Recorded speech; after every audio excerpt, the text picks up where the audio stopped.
بڑی آسانی سے بات سمجھاؤں گا، توجہ آپ کی میری طرف رہے۔ اللہ پاک نے فرمایا یا ایھا الذین آمنوا کتب علیکم الصیام، اے ایمان والو تمہارے اوپر روزے فرض کیے گئے، تمہارے اوپر روزے فرض کیے گئے۔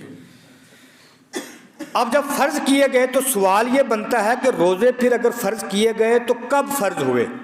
روزے زور سے بولو، روزے کب فرض ہوئے؟ آپ انشاءاللہ یاد کر کے جائیں گے۔ سن 2 ہجری میں روزہ فرض ہوا ہے۔ کس میں؟ زور سے بولیں۔ حضور علیہ الصلوۃ والسلام کے مکہ سے مدینہ ہجرت کرنے کے دوسرے سال میں روزہ کیا ہوا؟ ایک بات، جب 2 ہجری میں حضور علیہ الصلوۃ والسلام کے اوپر روزہ فرض ہوا تو حضور کا وصال کتنی ہجری میں ہوا؟ کتنی میں ہوا؟ نہیں یاد۔ کتنے میں ہوا؟ شاباش۔ کس ہجری میں ہوا؟ 11 ہجری میں حضور علیہ السلام کا وصال ہوا۔ گویا کہ حضور علیہ السلام کی زندگی میں کل رمضان کتنے آئے؟ 9۔ کتنے آئے؟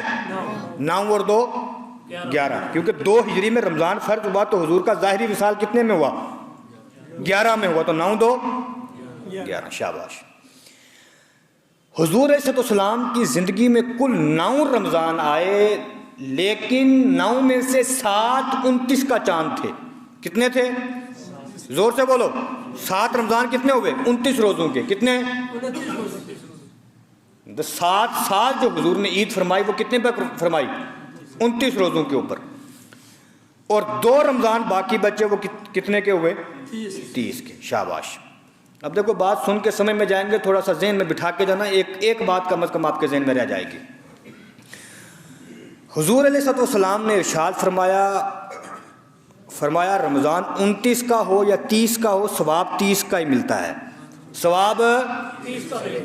اور میرے حضور نے فرمایا کہ میری امت کو خوشی جو زیادہ ہوتی ہے، جو امتی 29 روزے رکھتا ہے وہ 30 بھی رکھ سکتا ہے، وہ 30 بھی توجہ ہے آپ کی میری طرف، وہ 30 بھی رکھ سکتا ہے۔ لیکن جو میرے امتیوں کو عید کی خوشی زیادہ ہوگی، چاند کے دیکھنے کی خوشی ہوگی، وہ 29 پہ ہوگی۔ کتنے پہ ہوگی؟ کیونکہ 30 میں چاند دینے کی ضرورت، کیونکہ یہ جو قمری مہینہ ہے یہ ہوتا ہے کتنے کا ہے؟ 30 کا ہی ہوتا ہے، 31 کا تو ہوتا، 30 میں چاند دیکھنے کی ضرورت نہیں ہوتی۔ اس لیے اکثر آپ دیکھتے ہیں کہ اکثر رمضان کے مہینے کتنے کے ہوتے ہیں؟ 29 کے۔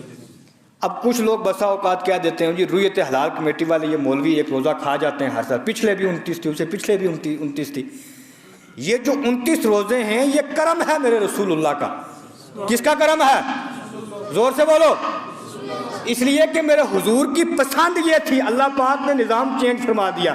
باقی تو ایک مہینہ 30 کا آتا ہے، ایک 29 کا آتا ہے، ایک 30 کا آتا ہے، ایک 29 کا آتا ہے، لیکن جب ماہ مقدس کی باری آتی ہے اللہ پاک نظام کو چینج فرما دیتا ہے، فرماتا ہے کوئی بات نہیں، چاند اگر بعد میں نکلنے والا ہے، اگر میرے نبی کے امتیوں کو چاند دیکھنے کا شوق ہے، اللہ پاک چاند سے حکم دیتا ہے، کہا تو نے 30 کو ہی نکلنا تھا، لیکن میرے نبی کے امتی چاند دیکھنے کے لیے تیرے منتظر ہیں، جا تاریخ کو بدل کے آج 29 کو ہی طلوع ہو جا، تاکہ میرے نبی کے امتی خوش ہو کر صبح عید منا لیں۔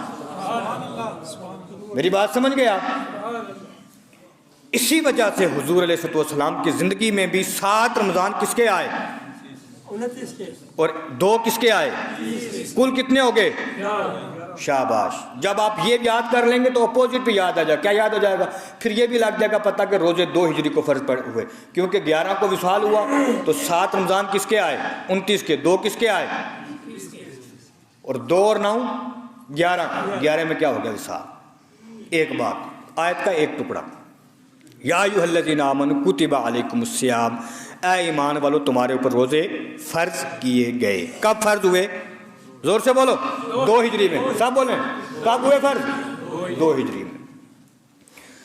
آیت مبارکہ کا دوسرا حصہ فرمایا کما کتب علی الذین من قبلکم، فرمایا جیسے کہ تم سے پہلوں پر روزے فرض تھے، جیسا کہ تم سے پہلوں پر روزے۔ اس سے کیا لگا پتہ؟ پتہ یہ لگا کہ یہ جو رمضان المبارک ہے یہ صرف امت محمد رسول اللہ کے اوپر نہیں ہے، کیونکہ قرآن کیا فرماتا ہے؟ جیسا کہ تم سے پہلوں کے اوپر روزے فرض کیے گئے۔ لہذا سوال یہ بنتا ہے کہ حضور سے پہلے اگر روزے فرض ہوئے تو وہ کب ہوئے؟ حضرت نوح علیہ السلام کے دور میں ہوئے، حضرت شیس کے میں ہوئے، حضرت ذوالنون کے میں ہوئے، حضرت ابراہیم کے میں ہوئے، حضرت ادریس علیہ السلام، حضرت یوسف علیہ السلام کے دور میں کس امت کے اوپر روزے فرض ہوئے؟ یہ دوسری بات آپ نے ذہن میں رکھنی ہے۔ رمضان المبارک کے روزے کی بنیاد کیوں پڑی اور تاریخ کیا ہے یہ بات بتاؤں گا تو بآسانی آپ سمجھ جائیں گے۔ روزے کی بنیاد کیوں پڑی کہ حضرت آدم علیہ السلام کی نسل کے تیسرے بادشاہ نا تیمورس، کیا نام تھا؟ پورا نام تھا تیمورس الثالث بولتے تھے۔ اس کے دور میں قحط پڑ گیا۔ جب قحط پڑ گیا تو لوگوں کو کھانے پینے کے لیے کچھ میسر نہ ہوا۔ جس قوم کے اوپر قحط پڑا اس کے پیش نظر نہ حضرت آدم علیہ السلام کی نسل کے تیسرے بادشاہ اس تیمورس نے کیا کیا کہ قوم کو حکم دیا کہ ایک وقت کا کھانا کھاؤ اور ایک وقت کا بیچ میں چھوڑ دو۔ کھانا کتنا ٹائم کھاتے ہیں؟ زور سے بولو۔ یہ سب کو یاد ہے، یہ کسی کو نہیں بھولتا۔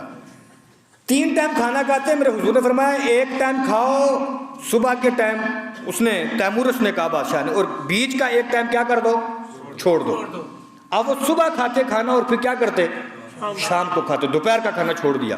کس کے لیے؟ کہ جو بچا ہوا کھانا ہے وہ حصے اپنے کا، وہ جو قوم قحط زدہ ہے تاکہ اس تک وہ راشن وہ کھانا پہنچایا جائے۔